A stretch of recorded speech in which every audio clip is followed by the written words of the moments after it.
Good afternoon, and we're here for lecture 3. We're going to be doing a number of different things this afternoon. The first part of this session we'll be talking about ratios and proportions, and then the second part will focus on areas and volumes. And those are all very, very important because a lot of the medications that we use in nursing are based on weights of patients, body surface areas of patients, and we need to be able to calculate a lot of the drug medications and dosages based on those particular measurements. So let's get started. First of all, a ratio is simply a comparison of two quantities using division. And we're going to write this either as A colon B or as A divided by B. And please remember, if we have a fraction, we can't have a B in the denominator.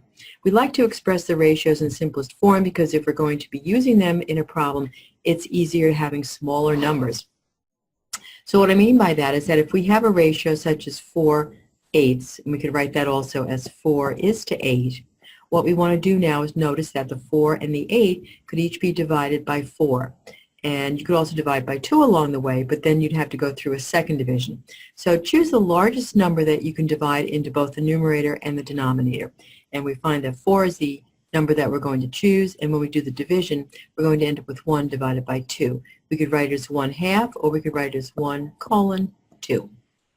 A continued or an extended ratio is a ratio that involves several different quantities, not just two. It's a comparison of maybe 3 or more quantities.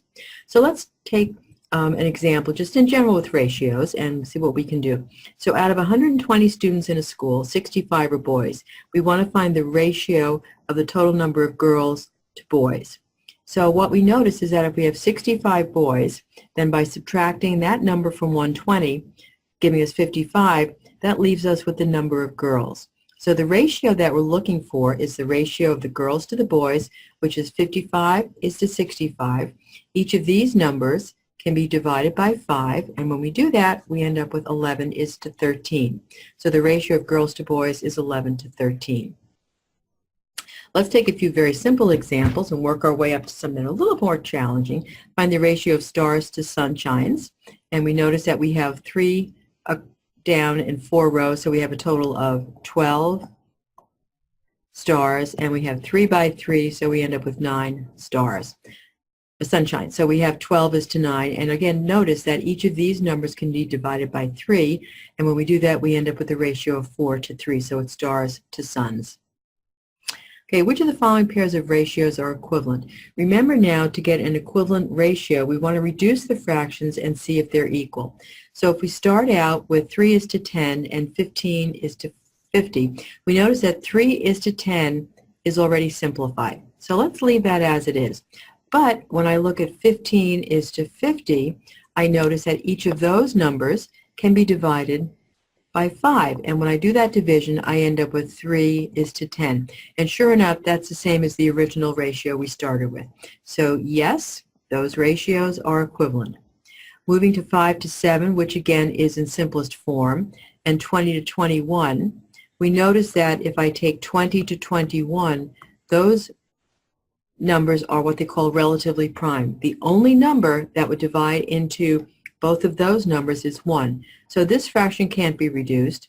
5/7 can't be reduced. So we find that those ratios are not equivalent.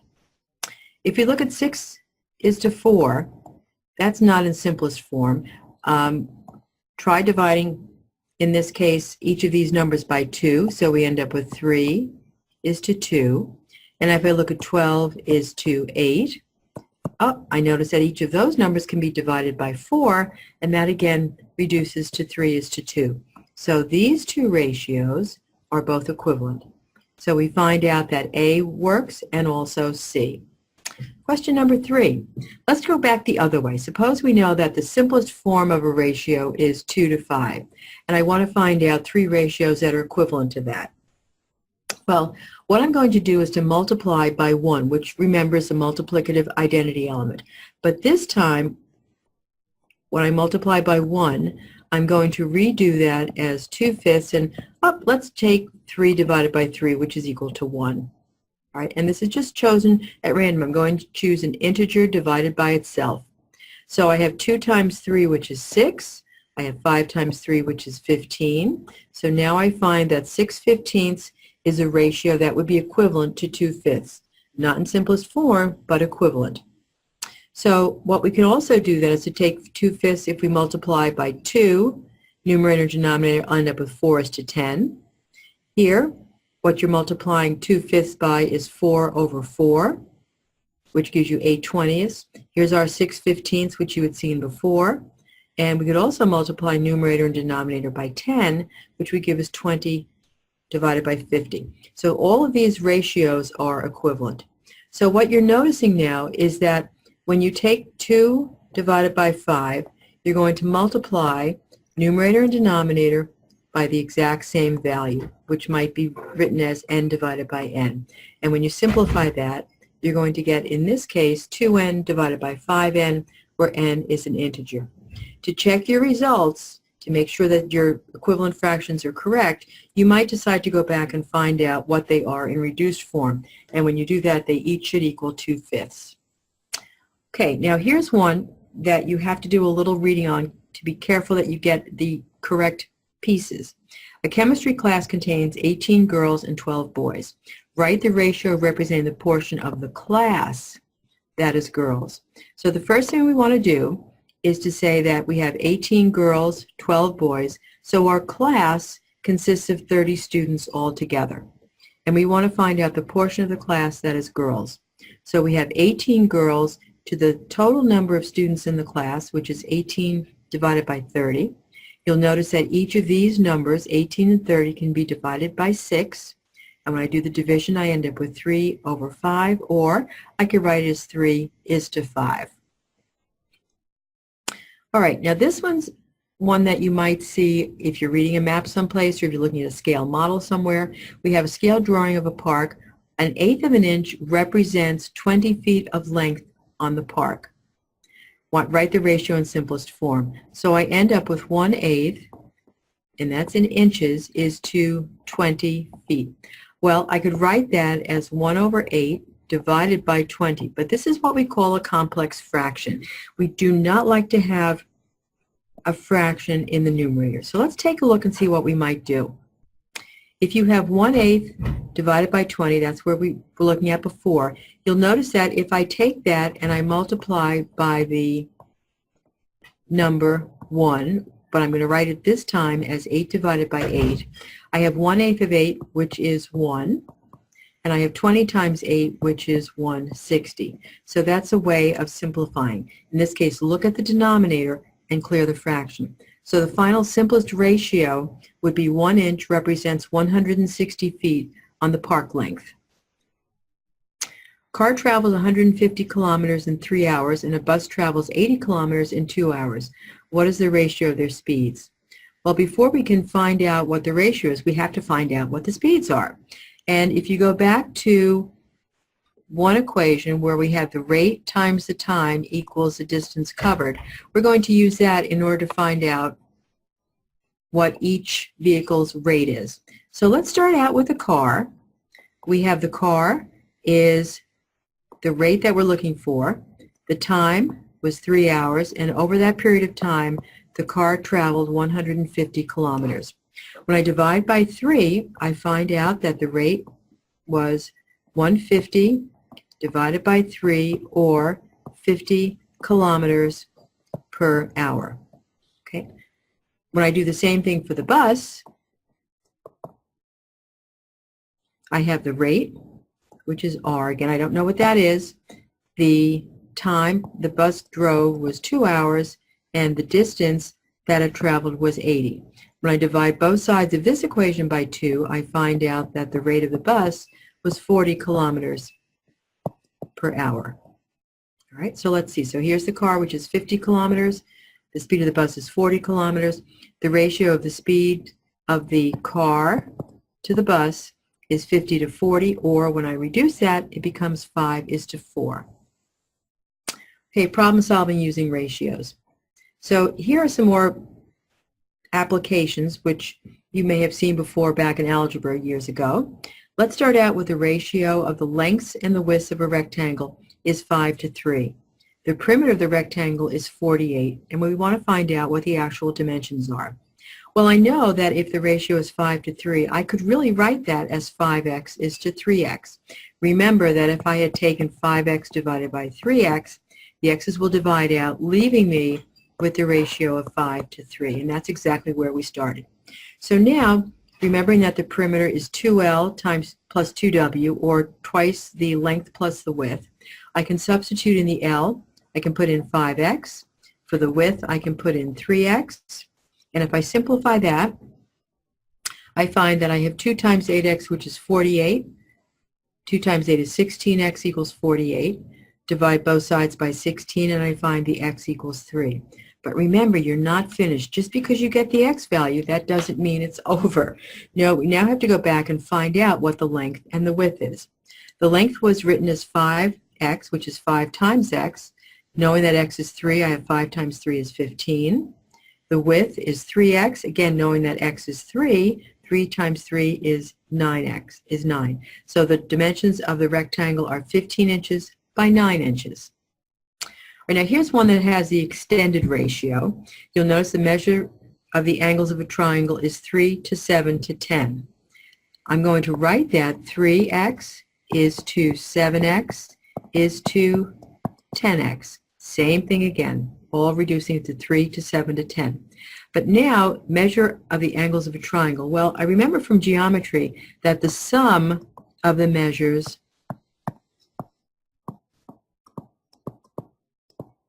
of the angles of a triangle is always equal to 180 degrees. So what that means is that if I add up the three angle measurements of 3x, 7x, and 10x, I'm going to get 180. And here's what it looks like. When I combine 3, 7, and 10, I end up with 20x. I find out the x value is 9. But remember, again, you're not finished. We need to find out the angle measurements.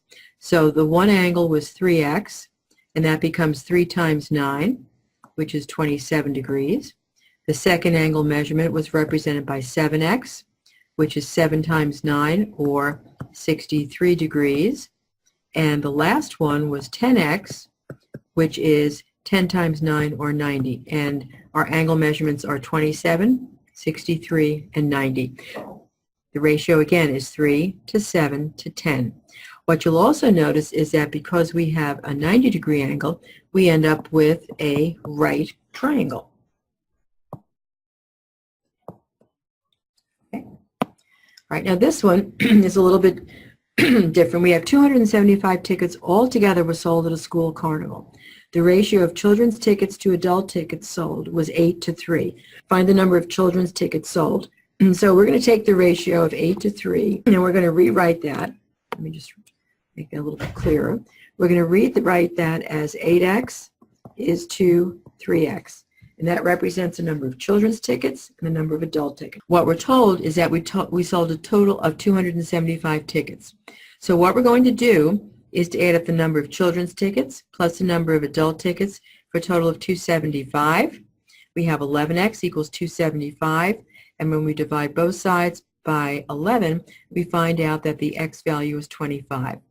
Now what we were asking for here was simply the number of children's tickets sold. The number of children's tickets was 8x, and x we have in here is equal to 25, so 8 times 25 gives us 200 children's tickets. Well, let's see if we're right. What I want to do to double check is to take the number of adult tickets, which is 3 times x, which becomes 3 times 25, which is 75. And between the adult tickets and the children's tickets, it checks. We've sold a total of 275. Okay, moving along. The ratio of the side lengths of two squares is 3 to 5. Find the ratio of their areas. Well, let's take a look at a picture. Here we have one side length we're going to represent as 3x. The side length is 5x. So if I take the other side length here as 3x, the area for the square is length times width, which is 3x times 3x, or 3x quantity squared, which gives us 9x squared. This larger square is 5x by 5x. Its area is length times width, or 25x squared. And now to get the ratio of the areas, I'm going to consider the area of the smaller square, which is 9x squared, to the area of the larger square, which is 25x squared, and I end up with 9 divided by 25 because the x squared terms will divide out. Now, what you may also remember from geometry is that if the ratio of the side length is 3/5, which is one dimension, to find out the area of the ratio of the areas, what I would need to do is to square that, because we're talking about 2 dimensions, and that gives us, again, 9 is to 25. So that actually is a shortcut, but if you're not comfortable with that, find out the actual areas and then simply set up the ratio. Okay, now proportion is really a combination of 2 equal ratios. So we're going to write this as a divided by b equals x divided by y. So these are our 2 equal ratios. We could also write it as a is to b as x is to y. And we have in this case the first term, the second term, the third term, and the fourth term. You're simply taking them in order. When I look at the a and the y, those are the outside terms. Those are called the extremes. And if I look at, in this case, the b and the x, those are the inside terms, and those are called the means. All right, when the second and the third terms are the same, so in other words, when the b and the x are equal, then we have what we call a mean proportional between the first and the fourth terms, or a mean proportional between the a and the y. Let's take an example because that seems like an awfully confusing. So in this case, if we look at 2 equal ratios, we have 3/12 and we have 12/16. So in this case, 12 is the mean proportional, and actually we should have a 48 down in here. So we know that 12 is the mean proportional between 12 and 48. All right, so it's 3 is to 12, 12 is to 48, 3 is to 12 reduces to 1/4, 12 is to 48 reduces to 1/4 also. So please change the 16 to a 48. Now, many of you have done the cross multiplication property. And on this one, it simply says that if we multiply the means, which is b times c, that's going to equal the product of the extremes, which is a times d. So as a check, here's an example. 2/8 equals 1/4. If we multiply the means, 2/4, which is 8, and 1 times 8, which is 8, that checks. Reciprocal property simply says that I can flip each of these ratios upside down. I'm going to end up with another true proportion. So if 2/8 equals 1/4, it follows that if I take the reciprocal of 8/2, that's going to equal 4/1, and that checks. The interchange property means what I could do here is to interchange the means. So I end up with a/c, b/d. That works. And if I interchange the extremes, if I take, in this case, 2 and 4 and interchange those, I end up with 4/8 equals 1/2, which also checks. You can make sure by simply taking the product of the means and the extremes or cross multiplying and make sure it works out. Okay, so let's start now with addition property. What we're going to do here is to consider a proportion, and I want to take this out and change it so it's a/b equals c/d. In order to do the addition property, what I'm going to do is to add 1 onto both sides of the equation. And remember, that would be the addition property for equality. So I have a/b plus 1 equals c/d plus 1. In order to combine these into the same term, I need to get common denominator of b. On this side, I need a common denominator of d. So this now becomes a/b plus b/b, and on the right side, c/d plus d/d. This now becomes a plus b/b over here, and the right side becomes c plus d/d. All right, and here's an example. So if I have 2/8 equals 1/4, if I take 2 plus 8/8, and I take 1 plus 4/4, this new ratio becomes 10/8. This new ratio becomes 5/4, and sure enough, both of these are again equal. If we do the same thing with subtraction, this one I want to change. We want to start out with A over B equals C over D. And if I subtract 1 from each side, I'm going to end up with, in this case, A minus B over B equals C minus D over D. All right, so please just make the changes in those. Okay, mean proportional. If the means are equal in a proportion, that is, if B is the same here, then B is the mean proportional. And if you want to find out, in this case, for the geometric property, if B is the mean proportional, then in order to solve that, what you would do is to cross multiply. We have B squared equals A times D. And to find B, what you need to do then is to find out, there should be a C down in here. So we have BC equals A times C, and then to find the mean proportional, I would have to take the square root of both sides, giving me B equal to positive or negative the square root of AC.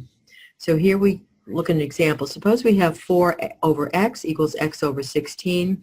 Cross multiplying, we get x squared equals 64, and then we need to take the square root of 64. But remember, it could be either a positive or a negative 8.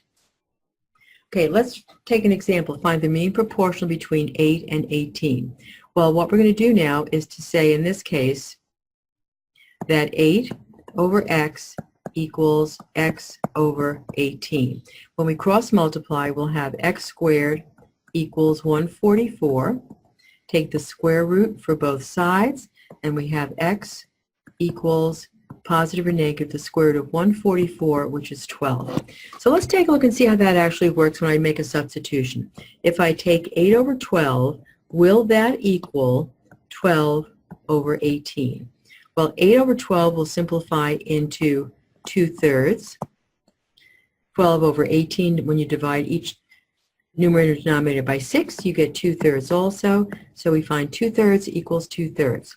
If we put in negative 12, we have 8 over negative 12 equals negative 12 over 18. And here I have negative 2/3. And on the right-hand side, again, negative 2/3. So you see there are actually 2 possible solutions, and we have to be careful that we remember positive and negative. All right, find the value of x in the proportion. So this one's a little bit different because we have a binomial in the numerator and the denominator. We have 2 terms, numerator, and 2 terms, denominator. One thing you have to remember is that when you're doing a division, you cannot have 0 in the denominator. And that happens when we have x equal to 2. So now what we're going to do is to cross multiply. Remember that you end up with the x plus 2 as a quantity. So when we do that, we have 1 times x plus 2 equals 3 times the quantity x minus 2. Using a distributive property, when I multiply by 1, you end up with the same thing. That's the identity.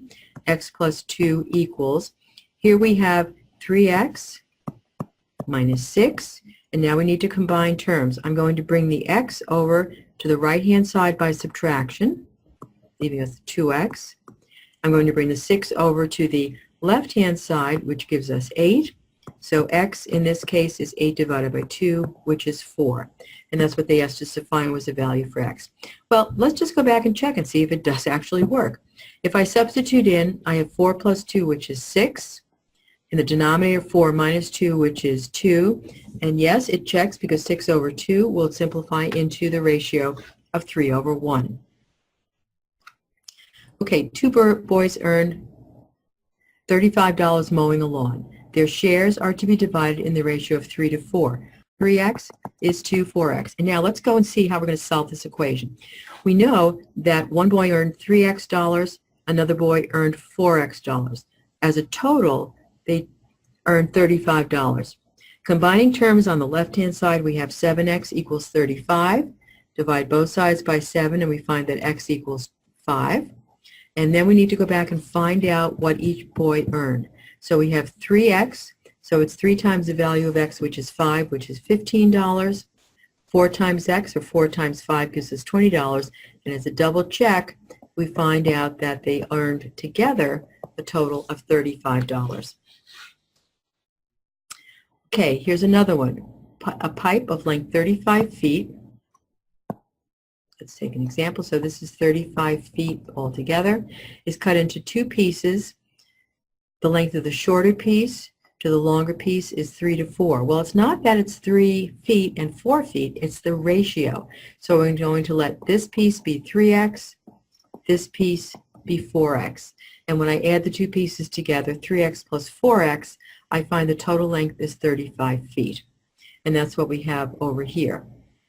So there are actually two ways that you could do this. Let's go back and finish off this one. If we take 3x plus 4x, that's going to be a total of 35 feet, or 7x equals 35, x equals 5. And then we need to go back and find out what the lengths are.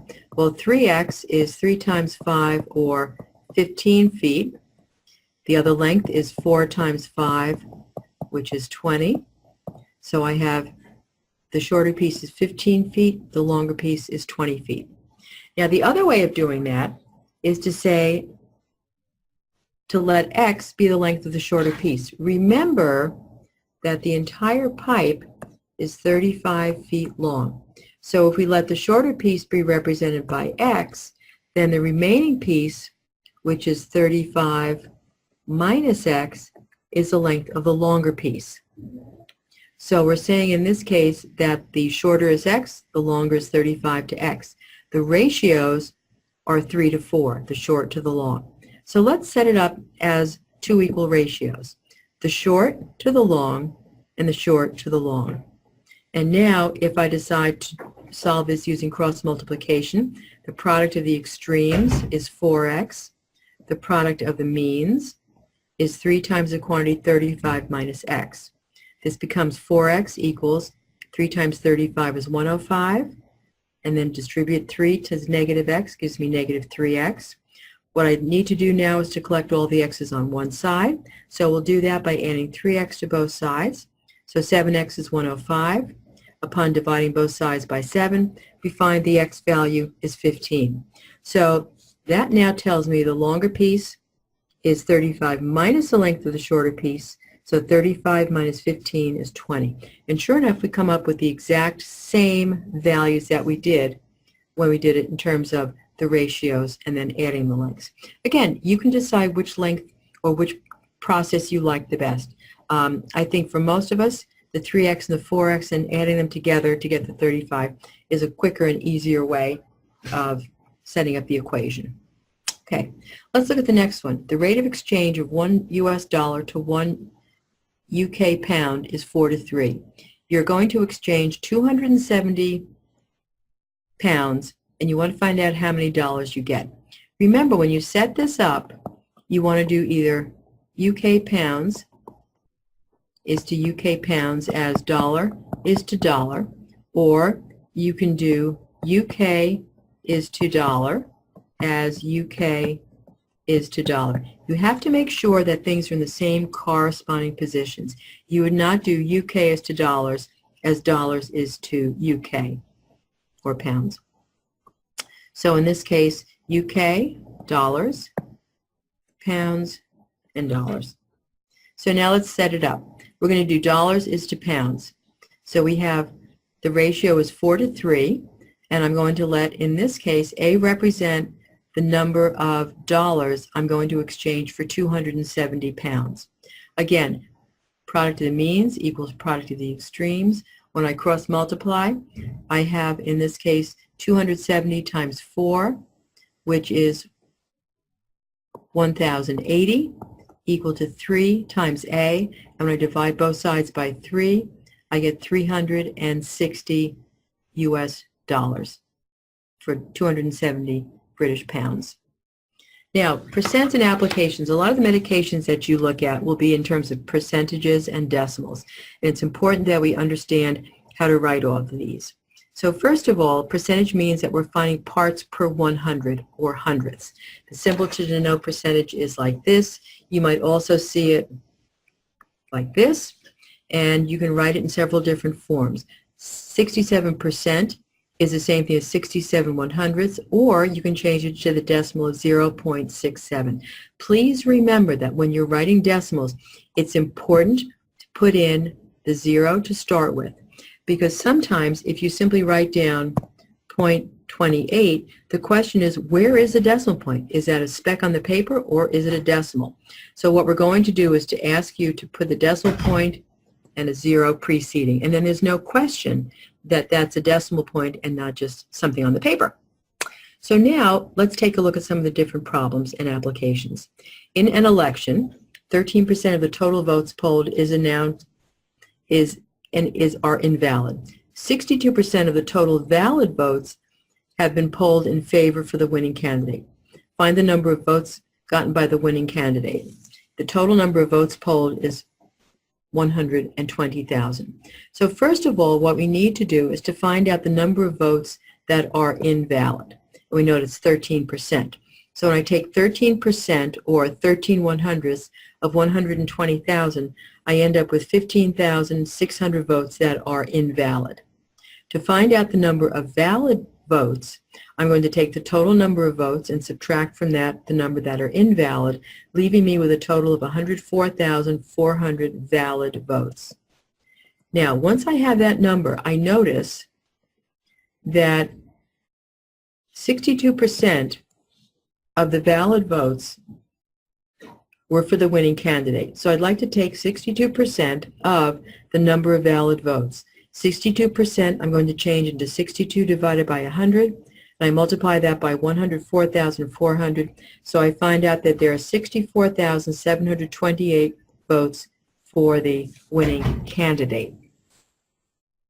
Let's look at a couple of examples. We're probably more used to going shopping and finding sales in these stores, and I always found that it was easier to, in this case, handle the percent off in terms of looking at what I'm actually going to be paying. So if it's a $200 coat and it's on sale for 40% off, that tells me what I'm really going to be saving on the original coat is 60%. That's what I'm going to be paying. All right, then it says I get another 15% off, but that is on the coat once it has been discounted. I'm not going to get a total of 55% off because I'm doing 40% of the 200, and then once I get that new price, I'm taking 15% of that off. All right, so let's take a look at the problem. The original cost is 200, and as I said before, if it's 40% off, you're going to be paying 60%. So to find out 60% of 200, I'm going to write this as a decimal, 0.6 times 200, and the coat is now reduced to $120. Now it tells me that I'm going to get an additional 15% off, which means what I'm essentially paying is 85% of the 120. So 85% of 120 is the same thing as 0.85 times 120, which is a total now of $102, which is my final cost of the coat. Notice that if I were to add the 40 and the 15 and take 55% of that, which would be my discount, I'd be paying 45% of the coat, and 45% of 200 gives me $90. And you'll notice now that that's not the same as what I'm actually paying. This 45, if I add it with the original, if I add the original 40 and 15%, this is based on the original price of 200. I'm not paying 45% of the entire 200, but I'm paying 60% of the 200 and then 85% of the reduced amount. So you cannot add percentages together and do it in one step. All right, the value of the car depreciates 35% during the first year. If the value of the car at the end of the first year is $15,925, what was the original price? Well, this means that if it depreciated 35%, this value reflects 65% of the original car's price. So let's set this up. 35% depreciation means that 65% of the value is remaining. Let's say that the original price of the car is X.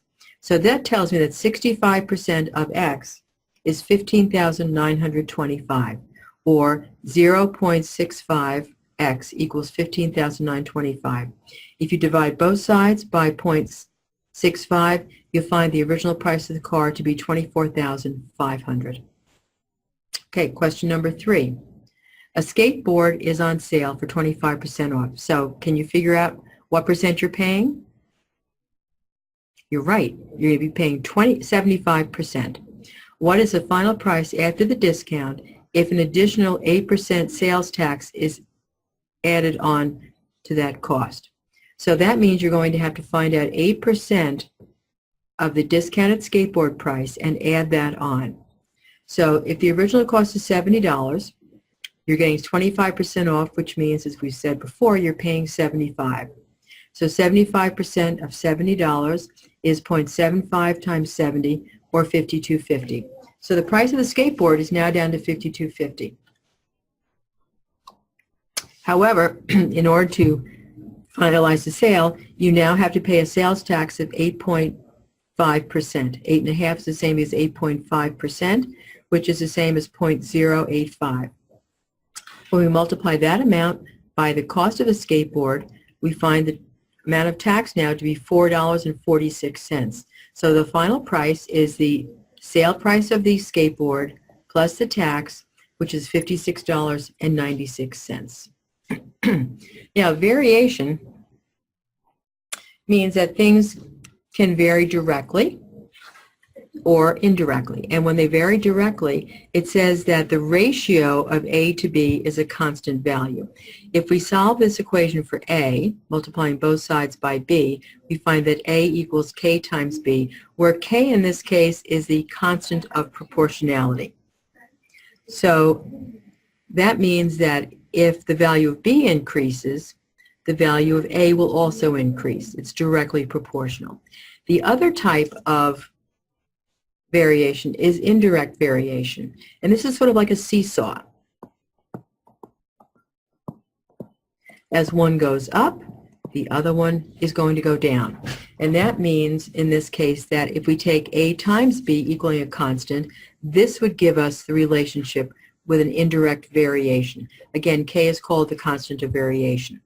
Now, some of the different examples that you have worked with already is that speed is proportional to the distance traveled. The greater your speed, the farther you go. If, however, you have to drive someplace with a specific distance given, the faster you drive, the less time it's going to take. So speed increases, time decreases. That would be an indirect variation. All right, so let's take a look at something like this. For traveling a distance of 50 miles, John paid $30 to a taxi driver. Find the cost paid by John when he travels for a distance of 35 miles. So there are actually a couple of ways you can set this up. Let's do, first of all, if it's 50 miles for a 30-mile, if it's $30 for a 50-mile trip, we're going to say, in this case, 50 divided by 30 is 5/3. And that's going to be our K value. So to find the amount that you have to pay for a 35-mile trip, we're going to pay 35 over A, which is the distance, and that's going to equal the amount you're paying, and that has to be equal to the ratio of 5/3. So if we take the product of the means and the extremes, 35 times 3 is 105. 105 equals 5 times A. Divide both sides by A, and we find out, divide both sides by 5, and we find out that the price that he's going to pay for a 35-mile trip is only $21. Well, the other way of setting it up, which we've looked at before, is to set up the two ratios. So we have, in this case, the mileage to the price as the mileage to the price. And if we cross multiply again, we find 50 times the S sub 2, which is the amount paid, and that's going to equal 30 times 35. Simplifying, I have 50 S sub 2 equals 1,050. I'm going to divide both sides by 50, and again I find that the price is $21. I think for most of us, method 2 would probably be the easier way of doing the problem. All right, 10 men can do a job in 20 days. how long will it take 25 men to do the same job if they work at the same rate? Well, obviously, if you have more people working, it's going to take less time. So this is an example of an indirect variation. So this means that if I take 10 men working 20 jobs, that would be the same thing as 200 units. So 10 times 20 equals 200. I now have 25 men, and I want to find out the number of days. And again, that has to total the 200 units. So now if I take 25 times whatever it is to get 200, to find out what that unknown is, divide both sides by 25, and I find out, in this case, that it's going to take only 8 days to do the job. Let's look at this going through an inverse variation. 10 times 20, which was the 200 I had told you before, equals 25 times D. So the number of men increases, the number of days will decrease, which is what we assume to be true. The area of a circle varies as the square of its diameter. Now, you don't always have to have it varying as one item. This is the square of the diameter. So this tells me that A equals some constant of proportionality times the diameter squared.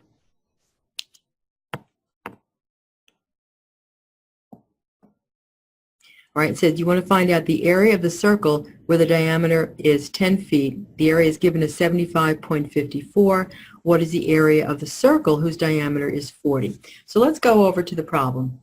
We have, first of all, the area is K times the diameter squared. In this first part, we know that the area is 78.54 square feet. The diameter is 10.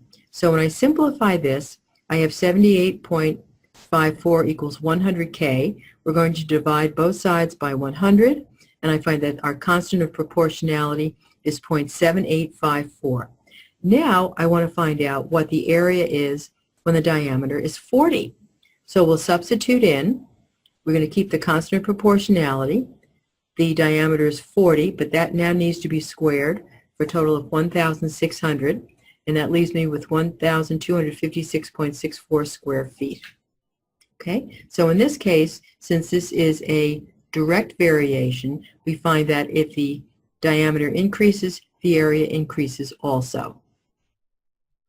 Now, area of a triangle varies jointly as its base and altitude. The area of a triangle whose base is 12 and whose altitude is 6 inches is 36 square inches. You want to find out the constant of variation. So we know that A equals some constant of variation times the base and the altitude. In this case, we are given the area is 36, so we'll substitute in. We want to find out the constant of proportionality. The base is 12, and the height is 6, or altitude is 6. So this gives me 36 equals 6 times 12 is 72K. We're going to divide both sides by 72. So 36 divided by 72 will reduce to 1/2, and that's equal to our constant of proportionality. Now the next step is to find out the area of a triangle when the base is 8 and the altitude is 10. So let's take a look. Here we end up with, this is where we had left off before, with the K value of 1/2. And here we have A equals 1/2, which is your constant of proportionality, base times height. Well, we already knew that the area for a triangle was 1/2 base times height. So this is confirmation of that fact. This time we're going to substitute in 8 for the base, 10 for the altitude. 8 times 10 is 80, half of that is 40. So the area for the triangle is 40 square inches. Pythagorean theorem, this is something that you've probably been using for a long time. This works for a right triangle where you take the length of each leg or side adjacent to the right angle and square its length, and that, when added together, will give you the square of the length of the hypotenuse, or a squared plus b squared equals c squared. You also want to remember that if you're labeling the sides of a triangle, if this is angle A, then the side opposite is small a. If this is angle B, side opposite is small b. So A and B are the acute angles, and C is your right angle. All right, now the Pythagorean triplets are kind of fun and will save you a lot of time. You'll notice that these are all whole numbers, 3, 4, 5, 6, 8, 10. And what you're noticing is that if you take the two smaller sides, which have to be the length of the legs, the 5 is the length of the hypotenuse, which is the longest side. That's opposite the right angle. This is a leg, and this is a leg as well. If you take 3 squared plus 4 squared, that equals 5 squared. So let's check. 3 squared is 9. 4 squared is 16. 9 plus 16 is 25, which is 5 squared. These are really kind of neat little combinations that can be very, very helpful. 6 squared is 36. 8 squared is 64. 36 and 64 is 100, which is 10 squared. A couple of other ones that you might also remember is 5, 12, 13, 8, 15, 17. And you can double check all of these in the Pythagorean theorem. Remember, the largest number will always represent the length of the hypotenuse, or the C value. You'll also remember that if 3, 4, 5 works, then you could simply triple everything or multiply everything through by 4, or take any multiple of these values as well, and it will also work. So if we took 500, 1200, 1300, they will also satisfy Pythagorean theorem. All right, so let's start out with an example. In the given right triangle, the length of AB, which is your hypotenuse, is 12, and the length of BC, I'm sorry, this should be length of AB should be AC, and this should be AB. So AC is 12, BC is 16, and we want to find out the length of AB. So let's call that X. So what we're going to do is to start out with the Pythagorean theorem, A squared plus B squared equals C squared. We have A is 16, we'll put that in. Little b is 12, we'll put that in. And when we square 16, we get 256. B squared is 144. Add them together for a total of 400, and that's equal to C squared. Take the square root of both sides of the equation, and the C value is 20. So we find out that the length of the hypotenuse is 20 feet. Joshua wants to paint both sides of a rectangular cardboard that measures 8 feet long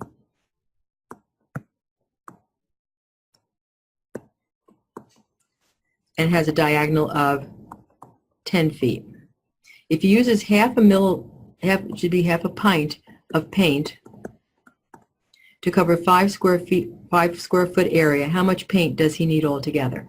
So you want to do both sides of this cardboard. The problem now is that we do not know the width of the cardboard. We know the length, and we know the length of the diagonal. Well, let's see. If we call this X, we have X, 8, and 10 as our side lengths. Well, if I remember correctly, one of my Pythagorean triplets was a 3, 4, 5.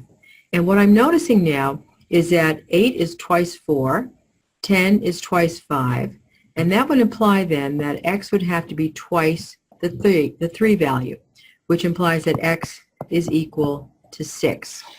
Well, so now I actually have the dimensions are 6 by 8. The area in this case is length times width, which is 48. And since I want to paint both sides, that's going to give me a total of twice 48, which is 96. Okay? All right, let's continue over here. So we have 96 square feet. And what we want to do is to find out how much paint we need to buy. We know that each half pint covers 5 square feet. So we need to take 96 divided by 5 times a half, which is the amount of paint for 5 square feet coverage. So I end up with 48 over 5, which is 9.6 pints. So now remember, if you're going to buy cans of paint, you can't buy a 0.6, so you're going to have to buy, in this case now, 10 pints of paint. You have to have a whole number of units. Okay, question number 3. In right triangle PQR, the length of PQ is 7 less than the length of RQ. So let's say that this is x, and if this is 7 less, we'll make that x minus 7. The length of PR is 2 more than the length of RQ, so this becomes x plus 2. So let's now find out the 3 side lengths. We're going to do the x minus 7, and the x plus 2. Remember, those are the lengths that we had written down over here. We're just going to put them in our let statements. Now we need to use a Pythagorean theorem. So we have, in this case, RQ, which is what we're looking for here, which is going to be the x squared. The length for PQ squared is going to be x minus 7 quantity squared, and the hypotenuse is x plus 2, and again, that's going to be squared. We need to expand this. Here's the x squared, which we'll just simply recopy. The x minus 7 squared gives us x squared minus 14x plus 49. If I square the x plus 2, I get x squared plus 4x plus 4. And in this case now, combining like terms, I have 2x squared over here. I'm going to subtract x squared from both sides, leaving me with 1x squared. Subtract 4x from each side, leaving me with minus 18x. Subtract 4 from both sides, leaving me with 45. And this quadratic now is equal to 0. In order to find out the value for x, we're going to need to factor. And that becomes x minus 15 times the quantity x minus 3. If we set each factor equal to 0, so we have x minus 15 equals 0, that implies that x equals 15, which is our one value here. And if we take x minus 3 equal to 0 and add 3 to both sides, we find that x equals 3, which is our other value. So now we need to go back and substitute. We're not finished yet. If we were to take x equals 3 and substitute it back into the lengths, well, if x is 3, that gives me negative 4 over here. I can't have a negative side length. So what we need to do then is to reject 3. Well, let's see if 15 works. If we go back, if this is 15, that checks. 15 minus 7 is 8, that checks. And 15 plus 2 is 17, and that checks. So the side lengths are 8, 15, and 17. And that's what we have over here. And again, you'll notice those are all whole numbers, and that becomes, again, a Pythagorean triplet. Areas and volumes. This is now our part 2. All right, now, knowing surface area can be helpful. Suppose you want to find out, in this case, how many gallons of paint you need to purchase if you're painting a room with so many windows and doorways, how many square yards of carpeting you need to cover a floor, or how much medication must be administered to a patient if the dosage is based on the patient's total body surface. All right, so this is one that you would be seeing in some of your nursing classes. All right, we're going to look at parallelograms, rectangles, rhombuses, and squares. A lot of these are familiar. We talked about the area of a rectangle, which is length times width. The perimeter of the rectangle is 2L plus 2W. The area of a parallelogram, what's really cool is that you can drop the altitude in here. If you take this particular portion and simply slide it over here, what you're ending up with now is a rectangle. And again, the length, since this piece is congruent to this piece, we find out that this length is the same thing as the length of the rectangle. So we can use the same formula of base times height. For area of a rhombus, again, a rhombus is a parallelogram, so you can use length times base times height, or the other formula for a rhombus is 1/2 the product of the diagonals. And we notice that the diagonals actually intersect at right angles, so we're working with areas of triangles essentially, and we can simplify that eventually into 1/2 the product of the diagonals. So this is for the rhombus. Okay, area for a square, side lengths are the same, so you can do length times width, or in this case, S times S, or S squared. Since a square is also a rhombus, you could also have used that same formula. All right, so let's just go to some of the problems in this case. The area of a square is equal to the area of a rectangle, whose length and width are 16 and 14 respectively. Find the side length of a square. So here's the issue. You've got your square. We don't know what the side length is. We do, however, have a rectangle where the length is 16 and the width is 4. So let's take a look at the formulas. We find out that the area for the square is s squared. So let's keep that in mind. The area for the rectangle is length times width, so we have 4 times 16, which is 64 square units. And we find that we have the area for the square equal to the area for the rectangle. So s squared has to equal 64, and then taking the square root of both sides, we find out that s is equal to 8. So we find that when the side length is 8 centimeters for the square, the areas of the two figures will be the same. Find the area for the parallelogram for the given figure. The lengths are in centimeters. Well, the area for the parallelogram is length times width, or base times height. We don't have the height in this case, so that's going to be the first thing we're going to need to find. And we notice that the length is 10 altogether, so we can at least put that in. And now we need to find out what the width is, or the actual height. What I notice is that I have a right triangle over here on the left-hand side, and I'm going to call this, in this case, h for height. I know I can use the Pythagorean Theorem. So if I take 3 squared plus h squared, that has to equal 5 squared. 3 squared is 9. H squared will leave that as it is. 5 squared is 25. And then if I subtract 9 from each side, I have h squared is 16, so the h equals 4.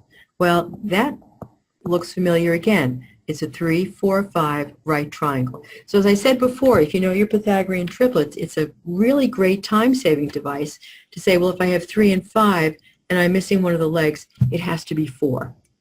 And now to find out the area, I'll have 10 times 4, which gives me 40 square units, and this is in centimeters. Okay, so this is what we had before. Use your Pythagorean theorem.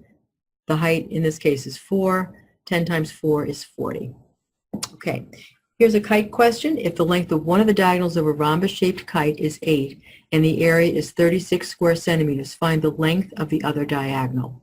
So we know that in this case, let's come over here. The area for the rhombus has a formula of 1/2 the product of the diagonals. We'll call them d sub 1 and d sub 2.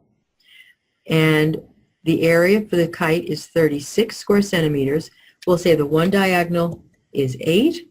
So I'll put in 1/2 times 8, and I want to find out the other diagonal. So if I simplify this equation, I get 36 equals half of 8 is 4. 4 times the second diagonal. Divide both sides by 4, and I find out its length is 9 centimeters. Okay, triangles and trapezoids. If you're given a trapezoid, there are actually several different ways of categorizing them. An acute angle triangle is one where each angle is acute, which means that the measurements are less than 90 degrees. If you have an obtuse triangle, that means that one angle is obtuse. You couldn't have more because remember the angles have to total 180. And an obtuse angle is more than 90 but less than 180. The other two angles will be acute. And in this case, you'll notice that with the acute angle triangle, the height will actually lie inside the triangle. For an obtuse triangle, the height lies outside. And for a right angle triangle, I find out that the height is actually one of the legs. So it depends on the type of triangle and where the base is and where the corresponding height is. In an equilateral triangle, the special side lengths are all s, and we find that they have a special area formula, and we're not going to go through the derivation right now, but it turns out to be s squared times radical 3 over 4, and s represents the side length. Area for triangle is 1/2 base times height, and that 1/2 comes from the fact that if we had gone back to the right angle triangle, if I construct another triangle congruent to that one and rotate it and flip it over on top, I end up with a rectangle. The area for this particular triangle is half the area of the rectangle. Okay? Now, sometimes you're not given the base and the height of a triangle, but you're given the 3 side lengths. And there's this wonderful formula that allows us to find out directly the area for the triangle. And it's called Heron's formula. It's given by this: area equals the square root of s times s minus a, s minus b, s minus c. Now, a, b, and c are the side lengths of the triangle, and s represents the semi-perimeter. Well, what does perimeter mean? That means you're adding up all the side lengths, and semi means you're going to be taking half of that. So it's going to be half of the perimeter, and then you're going to subtract each one of the individual sides and then take the product. Okay, let's take some examples. The area of an equilateral triangle is 9 radical 3 square inches. Find the perimeter. So what we want to do is to find out the length of one of the sides and then simply multiply it by 3. So we know that the formula for the area of an equilateral triangle is s squared times radical 3 divided by 4. And for this particular problem, we find that that's equal to 9 radical 3. So we're going to put the 9 radical 3 over 1. Let's go back over here. It's maybe a little bit easier to see. We have the radical 3, s squared over 4 equals 9 radical 3. Put the 9 radical 3 over 1, and if we cross multiply, we're going to have 36 radical 3 equals radical 3 times s squared. And then we're going to divide both sides by rad 3. And when I do that, these will divide out, and it leaves me with 36 equals s squared. So here's where we pick up again. S squared equals 36. Take the square root of both sides. S could be positive or negative 6. But you have to remember that a side length cannot be negative. So we're going to reject the negative 6. The side length is 6. And now, since we have 3 sides in the triangle, we're going to multiply 3 times one of the side lengths, and we get 18 inches as the perimeter of the equilateral triangle. Okay. The semi-perimeter of a triangle is 15 square centimeters, and the lengths of 2 of its sides are 9 and 10. Find the area for the triangle. So let's look at a little picture. We know the side lengths are 9 and 10. We don't know what this one is over here, but we know that the semi-perimeter is 15, which means that half the perimeter is 15. So if the semi-perimeter equals 15, that tells us that the entire perimeter must have been 30. So in order to now find out the other side length, we know that 9 plus 10 is 19. 19 plus whatever that third side is has to be 30, and the question mark represents 11. So the sides of the triangle are 9, 10, and 11. So that now gives us enough information to find out the area of the triangle. So let's come over here. Here's where we pick up. We found out that the one side length was 11. So now if we use Heron's formula, remember we have the semi-perimeter is 15, the A is 9, the B is 10, and the C is 11. So when we substitute into the formula, we'll have 15. 15 minus 9 is 6. 15 minus 10 is 5. 15 minus 11 is 4. Multiplying these 4 numbers, I get 1,800. And the square root. So let me show you how to help simplify this. You're going to take this as the square root of 900 times 2. 900 is a perfect square, which becomes 30. And I'm left with the radical 2. So this represents the area of the triangle in square centimeters. Okay, here we have question number 3. Trapezoid has bases of 14 and 8 centimeters and a height of 6. Find the length of the median. So first of all, remember that a trapezoid is a quadrilateral with exactly 2 parallel bases. So the bases are 8 and 14. The height, which is the distance between the 2 parallel lines, is 6. So that's what the figure looks like. We want to find out the length of the median. So first of all, I know that the median is a line segment that joins the midpoints of the 2 non-parallel sides. This is a leg, this is a leg, this is one of the bases, and this is the second base. All right, so now if I want to find the length of the median, let's call that x. I know that that's actually the average of the two bases. So x equals 8 plus 14 divided by 2. So I have 8 plus 14 is 22 divided by 2 is 11. So I find out the length of the median is 11. Okay, let's go to the next slide. We found the median equal to 11, so we're going to pick up with what we have now. The formula for the area of a trapezoid is 1/2 the height times the sum of the bases. So I have 1/2 of 6 is 3. One base is 8. The second base is 14. So I have 3 times 22 is 66 square centimeters. What you'll notice in here is that hidden in the area problem is that 1/2 b sub 1 plus b sub 2.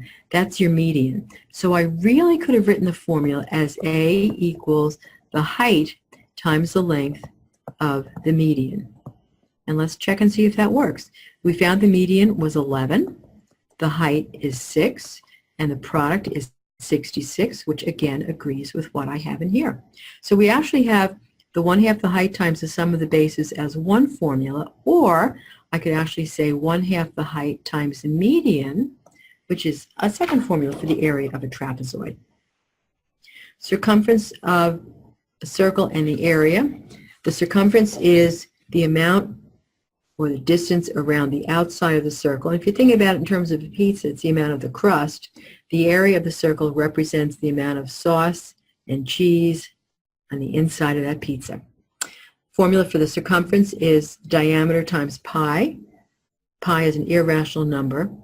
And you could also write, instead of diameter, twice the radius. So we simplify this into 2 pi r.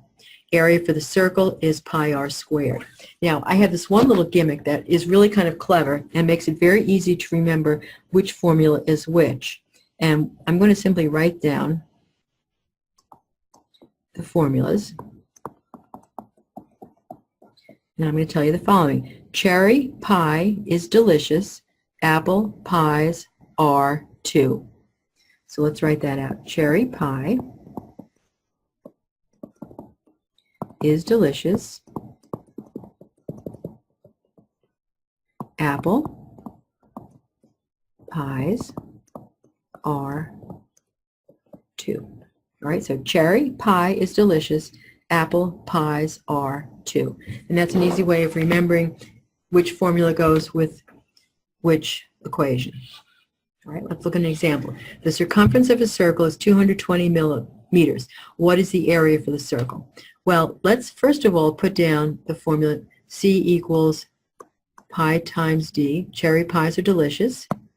Apple pies are too, so A equals pi times r squared. And what we need in order to find out the area is the radius, which I don't have. So let's come back over here. It says in this case that the circumference is 220. And I'm going to substitute in pi. The diameter is what I need to find out. All right, so let's see what we have over here. Or we can also use the formula 2 times pi times r. So I have 220 equals pi, or 2 pi, times the radius. And if I divide both sides by 2 pi, I'm going to come up with the value for the radius r. Let's take a look at the next slide, which actually shows us the whole thing. Circumference is 220. The formula is 2 pi r. I'm going to use pi. Their approximations would be either 3.14, or you could also use 22/7. And this is always a constant ratio between the radius of the circle and the circumference. So for pi, we'll put in 22 pi, 22 over 7. The radius is what I'm looking for. And when I simplify in here, I find out that the length of the radius is 35 meters. So now I have what I need down here for the area. Leave pi is 22/7. For r, we're going to put in 35. 35 squared is 35 times 35. And when I simplify this, I have 3,850 square meters. All right, another one. Ratio of the radii of 2 cookies is 5:2. Find the ratio of the areas. Looks like we have a big cookie and we have a little one. So the ratio of the radii, we're going to make this 5x. Ratio of the radius of the little cookie is 2x.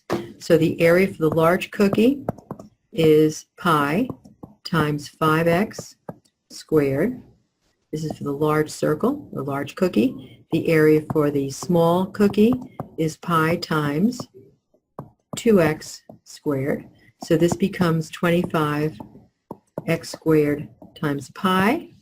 This one became 4x squared times pi. Well, let's go to the next slide because it's probably going to be a little bit cleaner.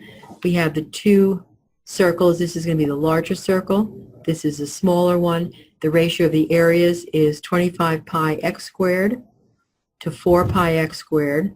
The pi's will divide out, the x squares will divide out, and the ratio is 25 to 4. Now, if you remember way back when we were talking about ratios and proportions, we had another ratio where we have, in this case, the ratio of the radii of the cookies is 5 to 2. This is a one-dimensional measurement. To find out the ratio of the areas, we want to square that because it's 2 dimensions, and that would give us 25 is to 4, which would be a second way of finding out the same value in one step. Okay, find the area of a circle inscribed in a square of side 10. Well, when we talk about something being inscribed, we mean that the circle is contained inside the square, and the sides of the square are what we call tangent to the circle. So it hits in exactly 1 point. All right? So here's what it looks like. We know that the side length is 10, and that implies then that the diameter of the circle is 10, which means that the radius is equal to 5. So to find out the area for that circle, it's going to be pi times the radius squared. Let's use 3.14 as our approximation for pi. The radius is equal to 5, so we have 5 squared. So this now becomes 3.14 multiplied by 25, which is 78.4 square centimeters. Okay. Now, sometimes you're given combinations of plane figures. So, for example, let's just talk a little bit about this one. We have a rectangle, and it looks as if we have two different semicircles or half circles cut out from each side, from the two sides. The rectangle has dimensions of 8 by 3, so it's easy to find out the area for the rectangle just by itself, which will be 24 square centimeters. But then if we want to take the cutouts, what we can do is to put them together. If we take the piece on the left and the piece on the right, we notice that they actually combine to give me one complete circle. So you can work with the area of the circle, or you can work with the two semicircles and then double that area at the end. To find out the area for the circle, or the semicircle, we need to find out the length of the radius. We notice that the diameter is 3, so the radius is either 3/2, or you could write that as 1.5. And in this particular example, we're going to use 1.5, and we're going to use our pi approximation to 3.14. All right, so let's just say in this case pi is approximately 3.14. And then when we substitute in, we find out that the area for the two semicircles is a total of 7.68 thousandths square centimeters. To find out the shaded region, you'd have to take the area for the rectangle, which is 24, subtract the area for the two semicircles, and then you're left with 16.931. Rounding to the nearest tenth gives it 16.9. Okay, here's a fairly common type of question with combinations of plane figures. Find the area that is outside the circle but yet is in the square. So what we need to do in this case is to find out the area for the square. It's 6 by 6. So side times side gives us 36 square centimeters. The circular region, diameter is 6, which means that the radius is 3. So the area is pi times r squared. Again, we're going to use 3.14 as our approximation for pi. And we find that the area for the circle inside is 28.28 square centimeters. To find out the shaded region on the outside of the circle, we're going to subtract the area of the circle from the area for the square, and we're left with 7.2 square centimeters. If we round to the nearest tenth, it's 7.7. Here's one thing about an ice rink or a hockey rink. You've got, in this case, total area or total surface area of the ice if it's an ice rink, and you want to find out, in this case, what the total area will be. What you're given in this case is a rectangle in the center whose dimensions are 30 by 50. All right, so 30 by 50 tells us that the original rectangle is 1,500 square meters. Now, to find out the area for the semicircles on either side, the diameter is 30, which means then that the radius is 15 meters. So we're going to, in this case, find out the area for the semicircle. And you'll notice that I've taken the area of the circle and divided by 2 to get the semicircle. If I put in 3.14 for pi, we put in 15 for the radius of the semicircle, it turns out to be 353.25 square meters.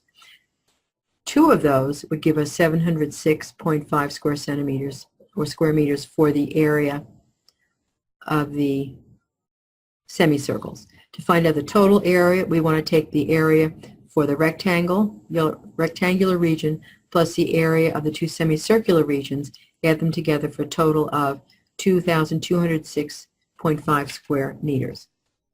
Okay, next one, at each corner of a square of side 8 centimeters, a quarter of the circle of the radius 2 centimeters is drawn. So let's see what that's going to look like. We have a square, which is 8 centimeters on each side. A quarter of a circle is drawn at each corner, and the radius on each of these is 2 centimeters. And what we want to do is to find out the area for this remaining region in here. All right, let's see. So this is what we're looking for around out here. We also have a circle of radius 2 drawn in the center. So now this is 2, this is radius 2 from the center over, and we want to find out, in this case, the area surrounding all of those little circular regions. All right, so the first thing we're going to do is to find out the area for the square. It's side times side, which is 8 squared or 64 square centimeters. The circular region inside has a radius of 2, so the area is pi times r squared. Use 3.14 and take 2 squared, so 3.14 times 4 is 12.56. And then if you look over here at these 4 little quarter circles, you'll notice that if you put them together, what you'll end up with is a complete circle. So the area for the 4 quadrants is, again, the radius squared times pi, or 12.56. To find out the remaining area, which is just the shaded section, take the area for the square, subtract the area for the circle, and the area of the 4 quadrants, and we're left with 38.88 square centimeters. Okay, volumes. Now this is going into 3 dimensions. We might want to find out how many gallons of water will be needed to fill an above-ground pool. We may want to find out the lung capacity of a patient who is experiencing difficulty breathing. Or we may want to find out a medication dosage based on the patient's total body weight. So again, these 2 are very good applications for what you're going to be studying. Now, volume of a right prism, we're going to go through different figures again. Right prism simply means that the altitude is perpendicular to the base of the figure. We have a triangular prism that sits on a triangle. This is a rectangular base. This is a hexagonal base, which means that it has 6 sides. All right, and we're going to find out the area for the base and then simply multiply it by the height of whatever that particular given solid is. Okay, similarly, if we have a cube where all faces are squares, the side length, all right, this is going to be equal to length times width times height. So the volume is S times S times S, which we could abbreviate as S cubed. Okay? So now let's take a look at some of the examples. This one we're going to leave right now because it's Heron's formula, which is a little bit more involved. And let's take a look at something that's a little bit easier. If each dimension of a rectangular solid is tripled, its volume is 350 cubic centimeters. Find the original volume. So we're going to start out with a little cube, and we have length times width times height, and then we're going to actually triple everything.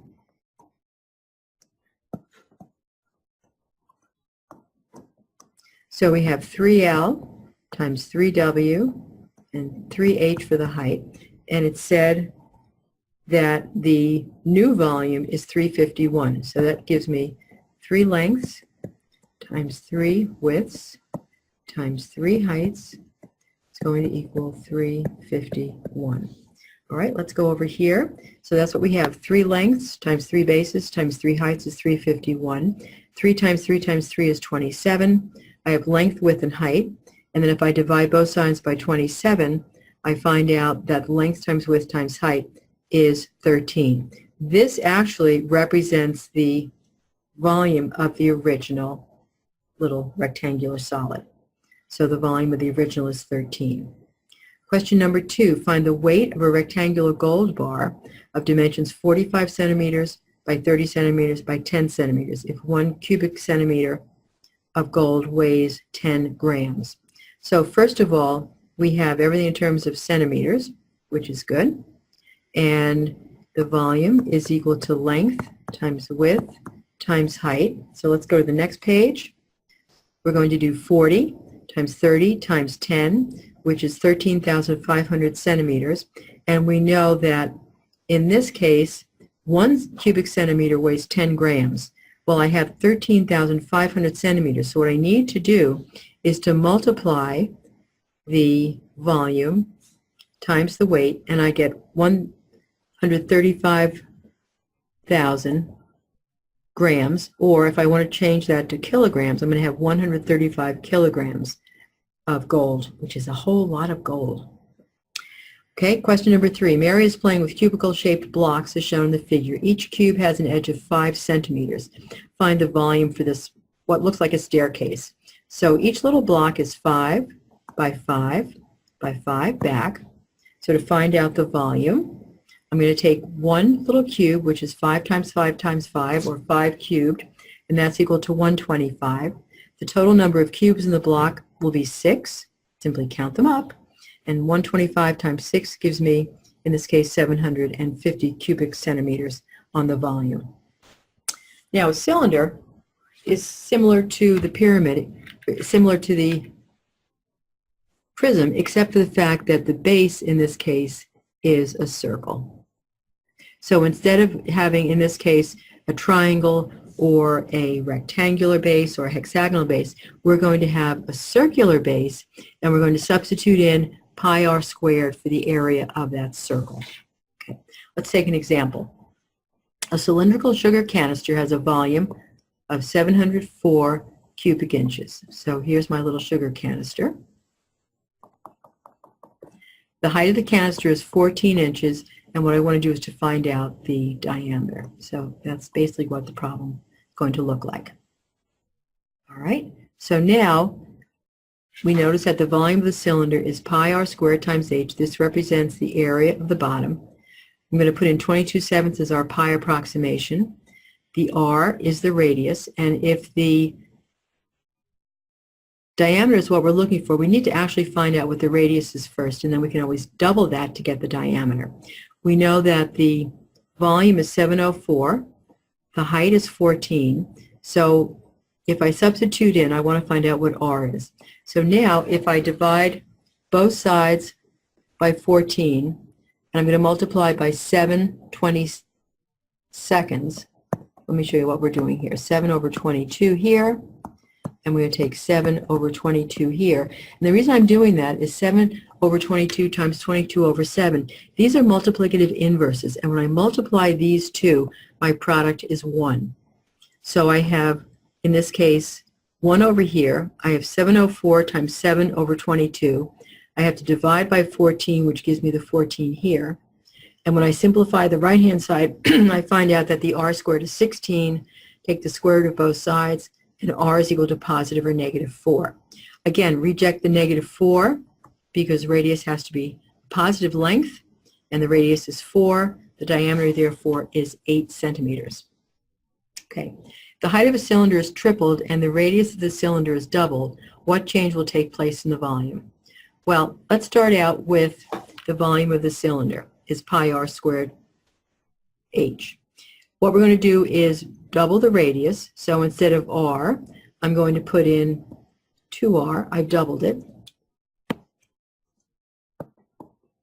And the height is tripled. So instead of h, I'm going to put in 3h. Now, when I clean this up, you'll notice that you're going to keep pi. You have 2r quantity squared, which becomes 4r squared, and then the 3h stays as it is. When I multiply these, I have a factor of 3 and a factor of 4. When multiplied, gives me a factor of 12. And I notice now that if I compare the volume of the cylinder to the volume of the new one, this is 12 times what the old cylinder was. So the answer would be you multiplying by 12, or it's 12 times larger. Okay, two cylindrical jars A and B have their radii in the ratio of 5 to 2 and their heights in the ratio of 3 to 5. Find the ratio of their volumes.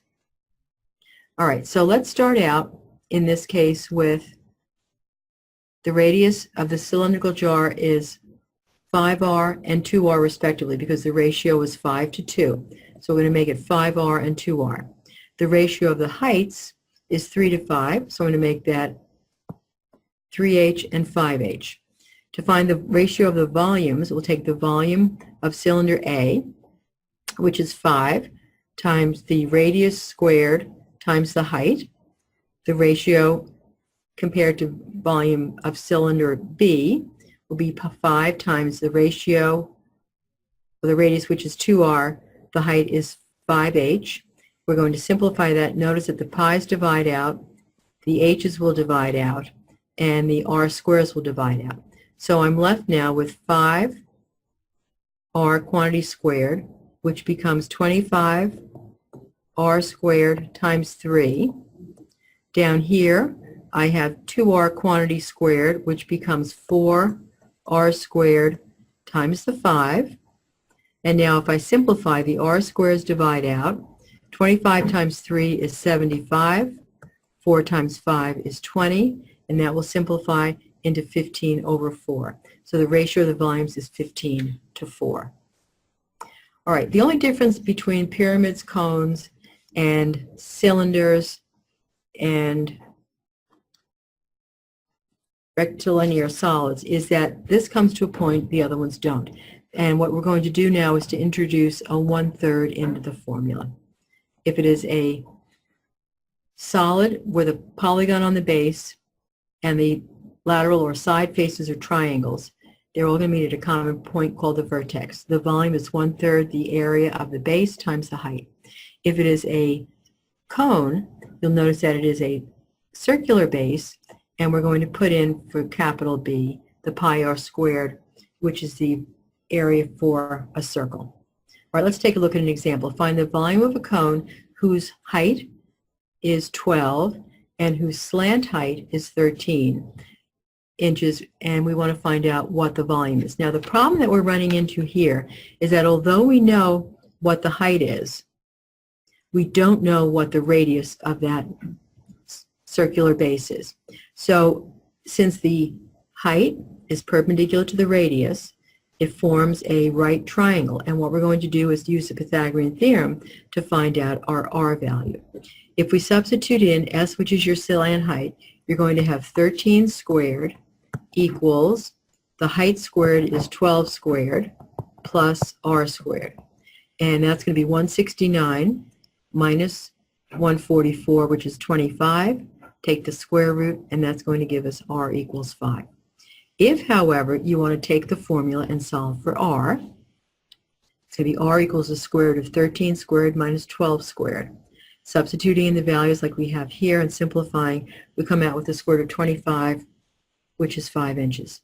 Now, what I'm noticing is that that's equal to 5, is that lo and behold, this turns out to be another Pythagorean triplet, which you've seen before, 5, 12, 13. And if you had remembered the triplet, if you had seen the 13 and the 12, where 13 was the hypotenuse, you might have remembered that 5 was a missing triplet. So that might save you some time having to go through your Pythagorean theorem. Now, to find out the volume for the cone, it's going to be 1/3 pi times r squared h. We're going to use, in this case, 22/7 as the approximation for pi.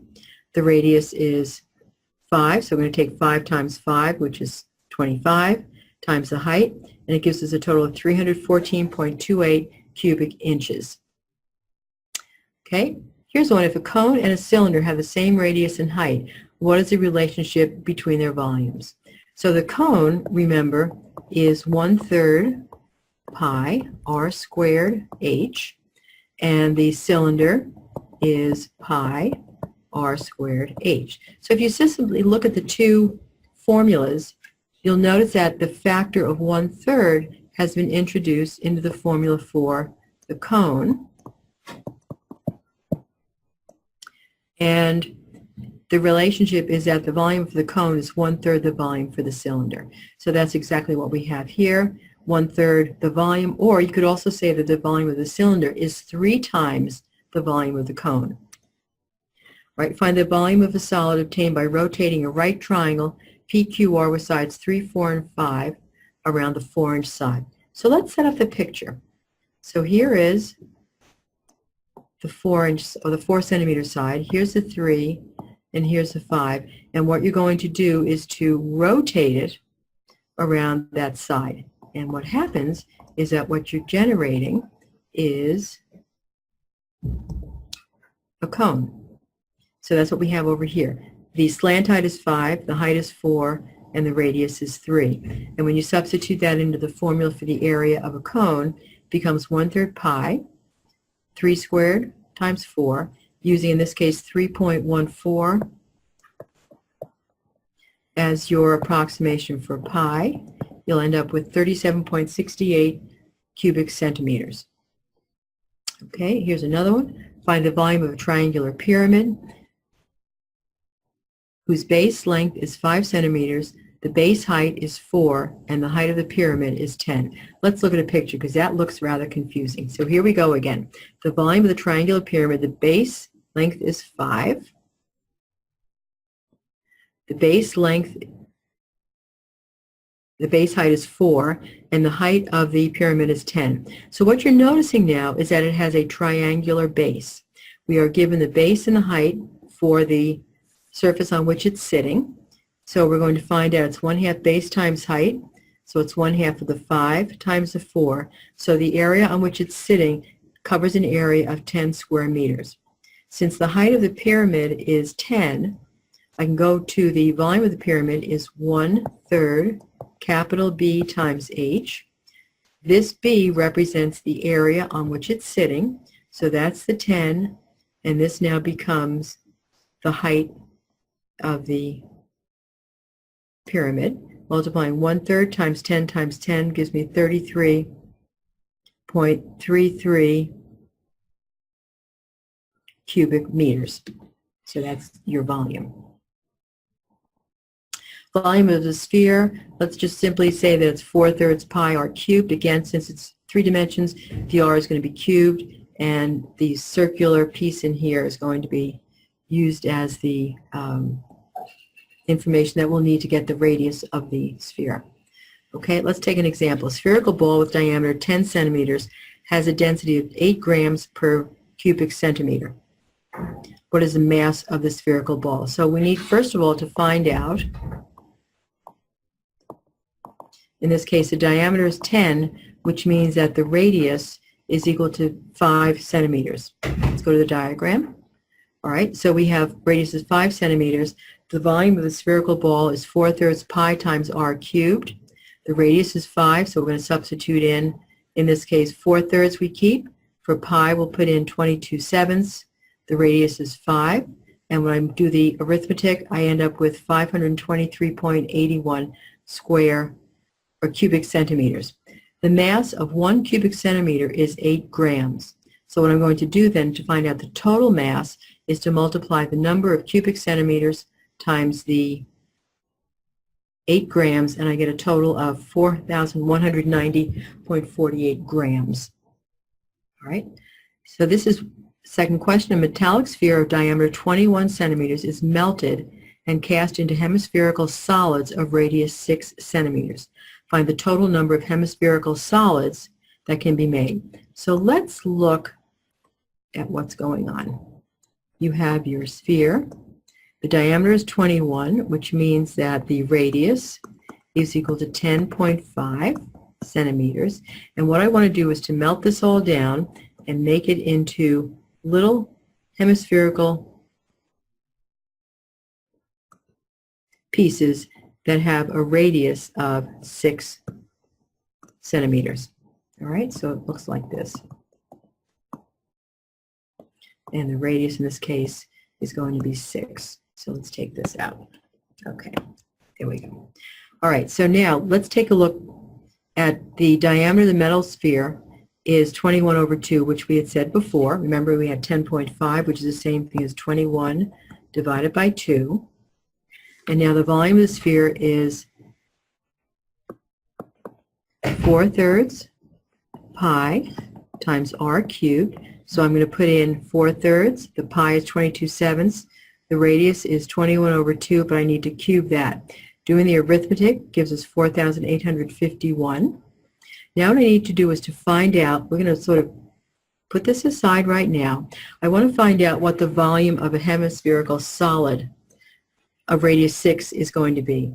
Again, I have 2/3 because that's going to be half of the original hemisphere, and half of 4/3 is 2/3. So this is the original sphere. This is now the hemisphere. The pi is 22/7, 6 cubed. So this turns out to be 452.57 cubic centimeters for each hemispherical solid. So now what I need to do is to find out how many of these can I make with this amount of material. So what I need to then do is to divide the volume of the metallic sphere by the volume of the hemispherical solid. And I end up with 10.71 as my quotient, which means I can actually make 10 hemispherical solids. I can't make a portion of one, so it's just going to be 10 entire solids. Okay, let's skip this one. Let's go over, these are examples that you can have for reference in your lecture notes. You'll notice that we have a summary of all the different formulas for volumes. And what we now want to do is to take a look at something that's a combination of these. The next problem, a right circular cylindrical vessel of diameter 20 centimeters, which means that the radius is 10, is partially filled with water. A little metallic sphere of radius 5 centimeters is dropped into it. When that happens, the water level in the cylinder is going to rise. And what we'd like to do is to find out what the change in the height is. So we know that in this case, the radius of the sphere is 5. The volume of the sphere is 4/3 pi times radius cubed. This becomes 4/3 times pi times 125, and 4 times 125 gives us 500 pi divided by 3. So now what we want to do is to find out if this is the increase in the volume, what changes with the height occurs. So for the cylinder, I have pi times 10, which is the diameter or the radius of the cylinder. So I have 100 pi times h has to equal, in this case, 500 pi over 3. Well, the pi's will divide out, and what I'm left now with is 500 divided by 3 equals 100h. And if I were to divide both sides by 100, I have 100, I'm going to have 5 divided by 3 equals h, which is the same thing as 1 and 2/3 centimeters as a change in the height. So it's 1.66, which is the same as 1 and 2/3 centimeters, which is the change in the height. Okay, let's do another one. Now, the number of cubes whose side measures 0.05 meters, we want to find out how many of those little blocks can fit into a larger one that's 25 by 15 by 70. And what you're doing is starting out with a big box, which is 15 by 25 by 70, obviously not drawn to scale. And then we have these tiny little blocks that we want to stack inside, and each dimension is 0.05. So it's a little cube. All right, so first of all, remember that to get the volume of a rectangular solid, it's going to be length times width times height. So let's go to the volume over here. side of the cube. Volume of the cuboidal box is 25 times 15 times 70, which is 26,250 cubic centimeters. The side of the cube is, in this case, 0.05 meters, which is the same thing as 5 centimeters. So you have to make sure that your units of measurement are the same. We had meters and centimeters over here. So now the volume of the cuboidal box, being this, the volume of one of the cubes is 125. When we do the division, we find in this case that it is a total of 210 cubes, because we did the volume of the box divided by the volume of one cube, and I got 210. The other way of doing it is to say that if you have, let's go back to the diagram. If one of these little cubes is actually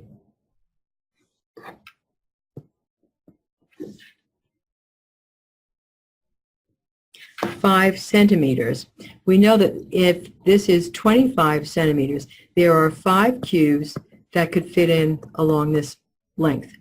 If this is 15, there are 3 cubes that could be stacked in here. And if this is 70 centimeters, then I know that there will be a total of 14 cubes that can be stacked in there. And when I multiply 5 times 3 times 14, I'm going to get 210 cubes in that cuboidal solid, the cuboid box. So that might be an easier way of doing it. Okay, next one, number 2. At a party, soda is served in the following 2 size glasses. A cylindrical glass of radius 3 inches and a height of 7, or a glass in the shape of a cone where the radius is 3 on top and a height of 9. This is 4 and this is 9. So let's see which glass has the largest capacity. All right, first of all, this is a cylinder, so the volume of the cylinder is pi r squared times h. This is what we have up in here on section number 1. We're going to have 22/7 used for pi. The radius is 3. The height is 7. Multiplying all of these, you had 198 cubic centimeters. The volume of the cone, which is number 2, is 1/3 pi times r squared times h. So it's 1/3 times 22/7 times 4 squared times 9, and when you simplify that, you get a total of 150.8 cubic centimeters. The volume of the cylindrical glass is larger, and therefore it has the largest capacity. Okay, even though the conical glass is taller, in this case, it comes to a point, so it's not going to have as much volume as the cylindrical glass. Okay, I think the last one that we're going to look at is the silo. We have a cylindrical silo, and on top of that is a hemisphere, and the diameter is 10, which means that the radius is 5. The silo is 25 feet tall, and we want to find out the volume, or how much can actually be stored in that silo. So let's come back over here. We know that the diameter is 10, the radius is 5. To find the volume of the cylinder, it's going to be pi times r squared h. Use 3.14. 5 squared is 25. The height is 25. This is my volume altogether. The volume of the hemisphere is going to be half the volume of the sphere, so I take half of 4/3. If I simplify these fractions, I end up with 2/3 pi times 5 cubed, which is 2/3 times 3.14 is our approximation for pi. 5 cubed is 125, which gives us this total volume. To find out the volume of the entire silo, I'll take the volume for the cylinder, the volume for the hemispherical top, and add them together. Okay, that pretty much completes our presentation for today. We talked about ratios and proportions. We did a number of practical applications. We did areas and volumes. Please go through the lecture notes that you'll find in the Teacher's Corner. You can also email us questions if you have any. We will be holding online help classes on Thursday and also on Friday. We will send you reminders on those. And we hope that you've learned something today and had a good time. Have a good afternoon, and thanks for coming. Bye.